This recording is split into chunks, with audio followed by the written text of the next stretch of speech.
안녕하세요. 호랑이형님 리뷰하는 호랭박사입니다. 호랑이형님 2부 198화 시라무렌의 결단편 리뷰를 시작하겠습니다. 이번 화에서는 재앙이 시라무렌을 설득하는 스토리가 이어졌습니다. 재앙의 뒤를 봐주는 게 누구일까 그동안 궁금했었는데요. 그 인물은 바로 군사였다는 게 드러났습니다. 그리고 막판에 산군을 가둬놨던 얼음굴에서 정체불명의 인물이 걸어나오는 장면이 나왔는데요. 이 인물의 정체도 굉장히 궁금해집니다. 그럼 스토리 흐름에 따라서 오늘 리뷰 진행하겠습니다. 재앙은 시라무렌을 도우러 갔다가 환영받기는커녕 일령이 보낸 이중첩자 취급을 받으면서 시라무렌에게 공격을 받습니다. 재앙의 말이 다 끝나기도 전에 시라무렌이 그냥 공격을 해버렸죠. 온몸에 뼈를 다 부러뜨릴 듯이 몰아붙이는데 재앙은 자신을 보낸 자가 다름 아닌 군사인 것을 밝힙니다. 그제서야 시라무렌은 일단 흥분을 가라앉히고 그의 얘기를 듣게 되죠. 시라무렌은 평소에 재앙이 일령의 성에 들락날락한 것을 알았던 모양입니다. 겉으로만 보자면 충분히 일령 편에 있다고 오해할 수 있는 그림이죠. 재앙은 자신이 일령과 자주 접촉한 건 사실이지만 그것은 군사의 명 때문이었다. 일령을 가까이에서 감시하면서 재단 건설과 흰눈썹에 관한 사항만 관여했을 뿐이라고 말합니다. 또한 자신이 여기 온 이유는 군사의 뜻을 전하기 위함이라고 하죠. 이 말을 듣고 시라무렌은 코웃음을 칩니다. 군사가 전할 말이 있다면 전령을 통해서 직접 할 것이지 왜 너를 보냈냐 면서 그의 말을 의심하는데요. 설사 진짜 군사가 너를 보냈다고 해도 일령에게 그랬던 것처럼 자신 또한 감시하라고 명한 게 아니냐면서 의심을 계속 지우지 못합니다. 보다 못한 재앙이 상당히 도발적인 말을 하죠. 제 말을 믿으셔야 합니다. 외람된 말씀이 오나 저희가 아니면 기댈 세력이 있으십니까? 지금도 일령이 자리에 없는데도 아무것도 못하고 계시지 않습니까? 시라무렌의 성깔을 잘 알텐데 저런 자존심 상하는 말을 합니다. 화를 참지 못한 시라무렌은 재앙을 반죽음 상태로 만들었고 재앙은 숨이 끊어질 듯 말 듯한 상태가 됐죠. 재앙이 그렇게 강한 인물은 아닌데 가끔 저렇게 도발적인 말을 합니다. 과거에 일령에게도 재단 공사 어떻게 돼가냐고 툭툭 묻다가 죽을 뻔했었죠. 여튼 숨만 간신히 붙어서 시라무렌과 대화를 이어갑니다. 군사께서는 시라무렌님처럼 흰산을 견제하고 계십니다. 일령을 견제하기 위해서는 시라무렌님이 건재하셔야 됩니다. 일령이 아무리 소외된 자라고 해도 어르신의 혈족입니다. 명분 없이 일령을 공격했다가는 더 큰 화를 당하게 되실 겁니다.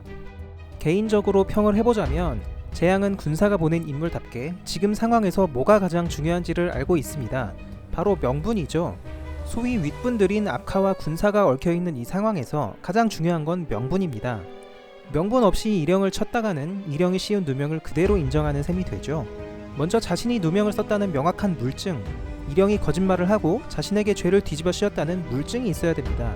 그래야 일령을 처단할 명분이 생기는 거죠. 재앙은 그 점을 콕 집어서 얘기하고 있습니다. 이에 대해서 시라무렌은 답답한 소리를 합니다. 자신은 죄를 짓지 않았고 결백하다. 즉위식 때 자신이 직접 압카를 찾아가서 자신의 억울함을 말하겠다는 것입니다. 이에 재앙은 명백한 증거만 찾으면 된다. 최근 일령이 두눈박의 시를 만드는 것 같다면서 각종 수상한 정황들을 알려줍니다. 명확한 물증만 잡는다면 그때는 군사도 도와줄 것이고 일령을 처단할 수 있을 것이라고 설득하죠. 하지만 시라무렌은 이를 받아들이지 않습니다. 일령처럼 남의 뒤를 캐는 짓 따위는 하지 않겠다는 것이죠. 자신은 어르신이 즉위식을 무사히 마칠 수 있도록 치성을 드릴 거고 즉위식이 잘 끝나면 자신의 무고함도 알아줄 거라는 겁니다. 이 정도면 압카에 대한 무한 신뢰와 충성이죠. 이에 재앙은 마지막 말을 끝으로 의식을 잃습니다. 어르신을 믿으십니까? 결국 어르신께서도 흰산의 일족이 아닙니까? 시라무렌은 재앙의 말이 진짜인지 거짓인지 한참 고민하다가 그가 쓰고 있던 상투를 집어듭니다. 아마 물건을 통해서 기억을 들여다보는 신기한 능력이 있는 것 같은데요. 그 기억 속에서 재앙이 군사에게 받은 명령을 엿듣습니다. 기억 속에 나타난 군사는 붉은 눈에 몸이 굉장히 길고 갈고리 같은 손 모양을 하고 있습니다.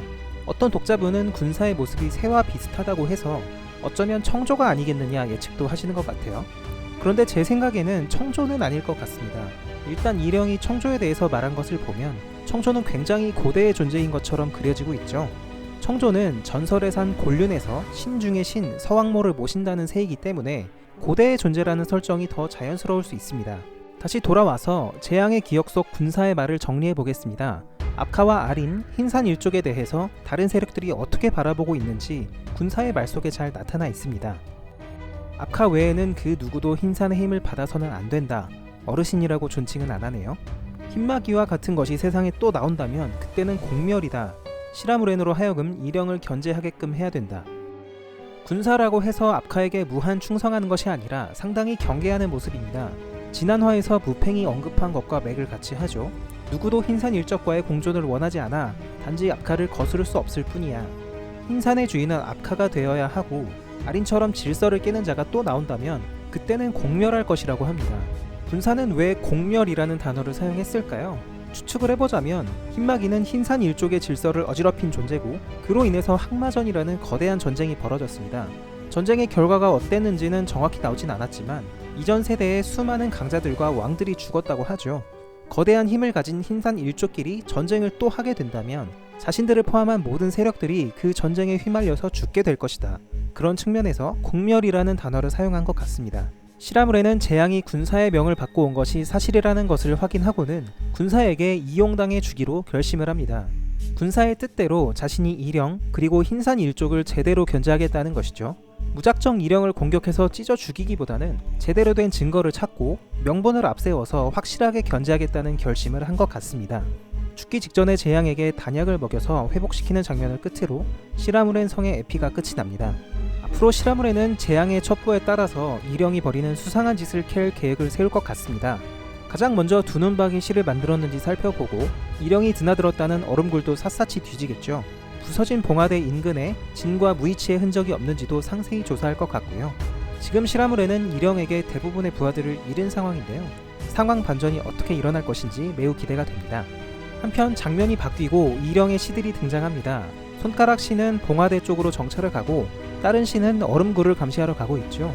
일영이 얼음굴을 감시하던 씨를 물리고 며칠 동안 혼자 얼음굴에 있었다고 하는데요. 산군에게 뭔가 수상한 짓을 한 것 같습니다. 며칠 동안 시라무렌의 성을 비우면서 고작 산군 얼굴 구경만 하다 오진 않았겠죠. 씨는 눈 위에다가 일영 얼굴을 그리면서 시간을 때우는데요. 눈치채셨겠지만 일부에서 무두리 사부가 그린 아린 얼굴과 똑같습니다. 머리의 뿔 부분, 아린의 검은 브릿지 부분만 빼면 똑같네요. 이제 일영님을 절대로 실망시키지 않겠다고 시답지 않게 개과천선한 모습을 보이는데요. 안 하던 짓을 하는 거 보니까 이제 죽을 때가 됐나 싶기도 합니다. 그때 얼음굴 안쪽에서 쿵쿵 하면서 땅이 흔들리며 누군가 걸어나오는 듯한 장면이 나옵니다. 그때 갑자기 바람이 휘익 하고 세게 부는데요. 정체불명의 인물이 얼음굴을 걸어 나오면서 이번 화 끝이 납니다. 이 인물에 대해서도 정말 많은 의견들이 있었는데요. 결국은 산군이냐 아니냐로 귀결이 됐습니다. 산군이라는 의견, 시라무렌이 얼음굴 조사를 위해 보낸 부하라는 의견 등이 있었죠. 개인적으로는 산군일 가능성이 조금 더 높다고 생각을 합니다.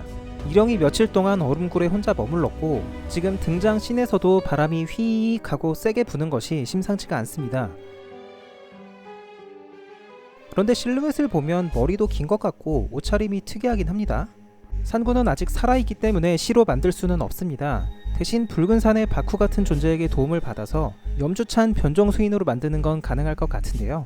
만약 저 인물이 산군이라면 이전 화에서 재단 공사장에 있었던 괴력 수인은 대체 또 누구일지 미궁에 빠지네요. 여튼 다음 화에서 궁금증이 해소되길 바라보겠습니다. 댓글 반응도 함께 보시겠습니다. 먼저 이번 화에서 시들이 일영 그림도 그리고 혼잣말로 댕청미를 보여줬는데요. 이에 대해서 정감 있는 댓글들을 많이 남겨주셨습니다. 개그캐를 넘어서 이제 귀염캐로 간다, 이러다 정들겠다 등이 있었는데요. 시들은 그동안은 학살이 주특기였는데 최근에 얼음굴에서 꺼이꺼이 우는 장면을 시작으로 이미지 변신을 하고 있습니다. 개인적으로 일영의 시라는 캐릭터가 굉장히 참신하다고 생각을 하는데요. 일단 생긴 것부터 독특한데 물리적인 특성을 자유자재로 바꿀 수도 있죠. 팔다리도 쭉쭉 늘어나고 어떨 때는 몸을 강철같이 단단하게 만들기도 하고요. 신체가 잘려도 도로 붙일 수 있고 잘린 신체를 무기로 만들어서 쓰기도 합니다. 거기다가 성격은 천진난만한 어린아이 같고 깨르르 웃는데 행동은 굉장히 잔인하죠. 하지만 일영이 믿고 쓰기에는 멍청한 면이 있습니다. 일영 입장에서는 딱 잡일 처리나 시킬 수 있는 애들인 거죠. 최근에 이미지 변신하고 일영에게 충성 다짐을 하는 게 결국 내누마기들은 일영에게 명을 다 뺏기게 되기 때문이 아닐까 그런 느낌이 들어요. 부하들이 변하려고 노력하면 인정을 해줘야 되는데 일영이 그럴 인물은 아니잖아요. 개과천선하고 충성을 다 하지만 결국 일영이 무자비하게 명을 뺏지 않을까 그렇게 생각을 해봅니다. 두 번째로 얼음굴에 등장한 인물의 정체에 대한 추측이 많았죠.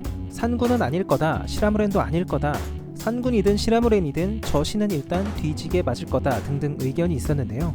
그 중에서 이 댓글이 공감이 됩니다. 예상하지 마. 어차피 예상은 벗어날 거야. 맞습니다. 저도 이런저런 단서들로 추측을 좀 해보긴 했지만 저 인물의 정체는 그냥 만화를 봐야지 알 것 같아요.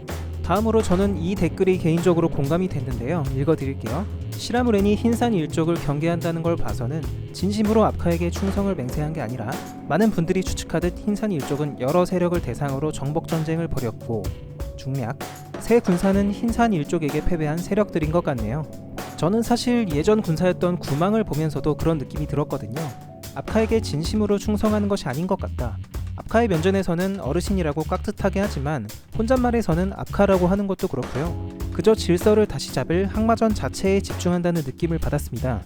언젠가 흰산 일족을 둘러싼 얘기들이 만화에서 나올 텐데 앞으로 아랑사가 성장하고 압카에 대항할 세력들이 꾸려지면 이 세계관이 어디까지 커질지 모르겠습니다. 미래에는 항마전 같은 전쟁이 또 터지지 않을까 싶기도 하고요. 그렇게 스토리가 쌓이기까지는 상당히 오래 걸리겠지만 구독자 여러분들과 함께 돌멩이로 탑을 쌓는 마음으로 한 주 한 주 즐기고 싶습니다. 오늘의 리뷰는 여기까지입니다. 저는 다음주 토요일 오후 2시에 다시 찾아뵙겠습니다. 호랭 박사와 함께 호랑형님 완결까지 보실 분들은 지금 구독을 눌러주세요. 감사합니다.